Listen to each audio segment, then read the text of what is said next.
Hi, I'm Jake Winters, and this is my podcast, The Gene-Gnome, about using CRISPR and genetic engineering for the genetic modification of humans.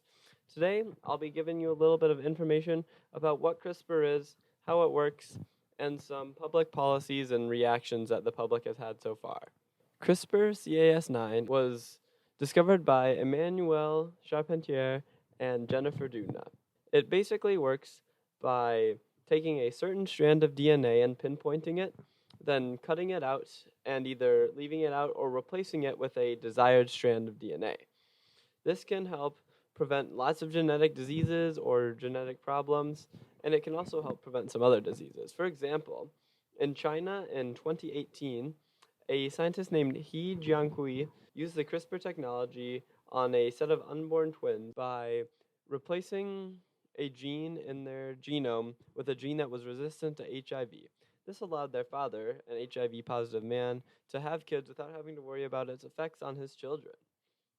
After completing this work, he presented it, and he was sentenced to 3 years in prison for illegal medical practice. Along with being sentenced to 3 years of prison, the World Health Organization drafted recommendations and guidelines to tell countries not to use CRISPR until the social and ethical implications of using it have been properly considered.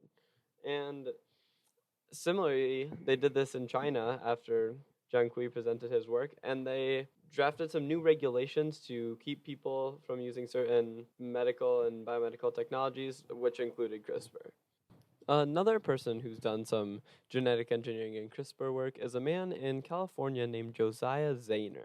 Josiah Zayner is someone that people are calling a biohacker, and his company sells genetic engineering do-it-yourself kits for people to try using at home. Now, most of the kits that they sell are for use on bacteria and not for use on humans. In 2019, the California governor passed a bill, and it was most likely specifically targeting Zayner's company because it said that all do-it-yourself genetic engineering kits had to carry a warning that said they're not supposed to be used on humans. When this bill was passed, Zayner did not like it because all of the kits that he already sold were things that weren't supposed to be used on humans, and if they were used on humans, they would have no effect and wouldn't endanger the person at all. In a quote, he said that it's like saying a skateboard needs to have a sticker to say it can't be used on the freeway. It doesn't make any sense. This policy response from the California government was most likely made out of fear and uncertainty, but ultimately it really didn't have too much of an effect on Zayner's company. There's a lot of different opinions on CRISPR and its ethics and its uses, and both sides agree it will be able to prevent lots of human suffering and help save lots of lives. Both sides of it also agree that there are some potential dangers in using it, like if the wrong gene was targeted and cut out and the patient was harmed, or if there were some certain side effects that were unknown as of right now. Another thing that both sides of the argument agree on is that CRISPR, no matter what, should not be used to make designer babies, because designer babies are a very unethical way to use the technology, and they require no consent at all from the unborn babies. Now, some of the ethical questions that are being asked about CRISPR are questions about the consent of the unborn in cases where there's no other options and CRISPR could potentially save the child's life. And in general, I think it is more important that the life of the child is saved rather than the ethical question being too much of a concern.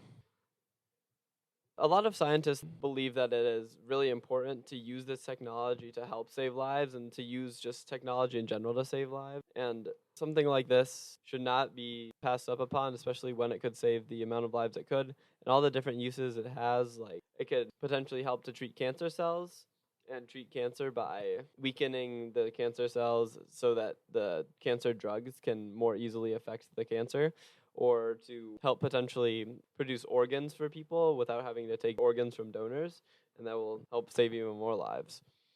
I think the US Congress needs to pass a policy that allows for the limited use of CRISPR and genetic engineering for human health purposes. And it should definitely be limited so people can't make designer babies and can't do too much without the consent of their unborn child. Thank you for listening. If you found this podcast interesting and you'd like to learn more, or you want to interact with some more information, go ahead and follow at Gene-Gnome Podcast on Instagram. I will be posting some polls on there, along with some extra information about CRISPR and genetic engineering. Thanks again, and I'll see you next time.